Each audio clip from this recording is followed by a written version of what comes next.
Yo, what up, y'all? This is Logic, here with Splash Mag. Yeah, yeah. Yeah, yeah.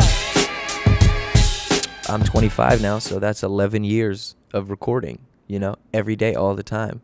That's the thing about myself. It's like, you know, the reason that I am where I am and the reason that I am a good artist is because that's all I do.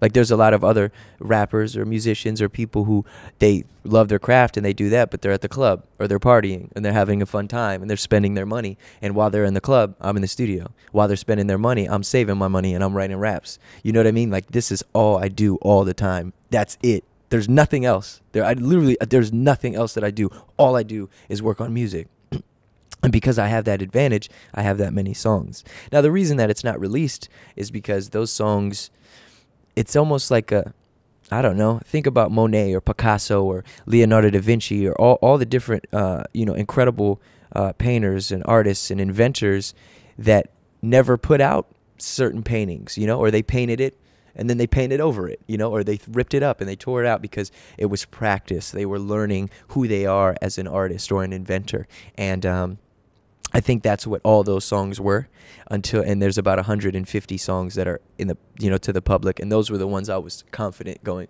okay, here you go. It's funny how your role model gets outdated, becomes the old model at the hotel asking for more. Well, I love Frank Sinatra. I don't know. I just think he's really awesome. You know what I mean? And just everything about him, I just really, I respect and really just enjoyed his music and his style as a whole. And I feel like, I don't know, I just kind of wanted to bring that debonair to hip hop and represent myself in that manner and just be respected and revered. Yeah. That's what I'm going for anyway. Mercy, Lago, whipping through Chicago. All these beautiful women follow wherever I go. It was a concept album, so it was very deep for me. And I don't know, I just feel like I don't want a whole bunch of people on my shit telling their story. This is my introduction to the world. It's the first time that a lot of people are going to be able to hear me and be introduced to me, so I don't really want a bunch of other people on my stuff. And I don't know, I'm kind of, even recording now, I'm not working with too many different artists. I just like creating. I think when I look at other genres of music as well, you don't have a million features or this or that. Like when you listen to an Adele album, it's Adele. You know what I mean? It's very rare when you get two artists to collaborate. And in hip-hop, I think that used to be something very special. I think when you hear, Nas on Only Built for Cuban Links by Raekwon in the 90s, you're like, oh my God, this is incredible. It's two worlds coming together. But nowadays, it's oversaturated. Everybody's on a song with everybody all the time,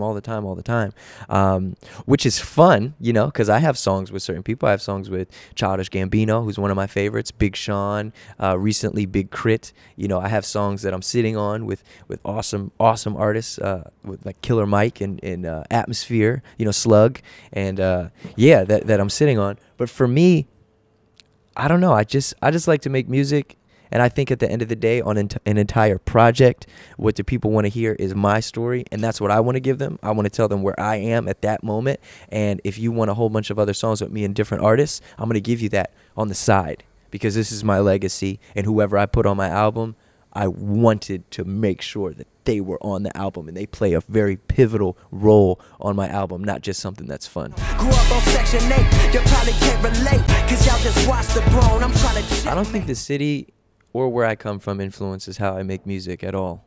I think my household and where I grew up, my house influences how I make music. Because where I come from, it's a very beautiful place. It's very awesome. It's very nice. It's a bit of a suburban area. But just like everywhere in the world, there's good places and there's bad places. You know what I mean? And my household was not that great of a place, to be quite honest. And I think it's those experiences that inspire me, and those people that I saw around me who might not have been doing some great things. I saw that as an example and was like, oh, maybe I should not do this and I should do this instead. And however, the area for music is really awesome. There's a lot of great artists, musicians, actors, dancers from where I'm from. But I never got too much into the scene. For a bit there, maybe about a year in my life, I would go to D.C., which is very close to Maryland, where I'm from, and perform at open mics, and that was great. And I met a lot of people, and it was really fun. But for the most part, I never really connected with my area because I was always so to myself. I love where I'm from, obviously, and there's a lot of great musicians that I love from where I'm from, but I've always just been to myself. I don't know what it is. Even in hip-hop, even in the circle of hip-hop, I think, you know, people respect me, they know me, but I'm still very to myself. And it's weird because at first, you know, I kind of wanted to be accepted by everybody. I wanted everybody to like me or this or that years ago, and now I just don't give a fuck. I just don't care, you know, because it doesn't matter, you know, if my favorite artist likes me or not. Not saying that they don't, you know, I'm a pretty positive guy, but I mean, at the end of the day, that shit shouldn't matter. It has no influence on my music or how I make my music. So I think I just keep to myself. I stay positive. I enjoy those around me. I'm fans of others, but I just more than ever, I'm just worried about, you know, me stacking my money, saving my money. I'm worried about my family, my friends, my brand, and my music, and that's all that matters to me. Y'all better swallow that pride like a Klonopin, cause I can lay tracks with my eyes closed. I think people should visit my live shows because it's a great time. It's just a good time in general. It's very fun. It's extremely positive. It's not your typical hip-hop show. You know, a lot of hip-hop shows can be kind of crazy, you know what I mean? And don't get me wrong, like, we turn up, we party, we have a good time, but it's just very positive. And it's weird, like, my demographic, I think because of my message and my music and the positivity behind everything, you know, you could have 11-year-old kids showing up and their parents are bringing them, and then you can have, you know, 30-year-olds and 40-year-olds in the crowd as well. You have so many, it's such a big demographic, from race to age, color, creed, religion. Everybody just comes together to enjoy music and have a great time, and that's what you'll find at my shows. Tell me, yeah. There's a reason why I'm sober. No disrespect to you guys. Do you see my white eyes? It's an anti-social place. Everybody's kind of doing their own thing.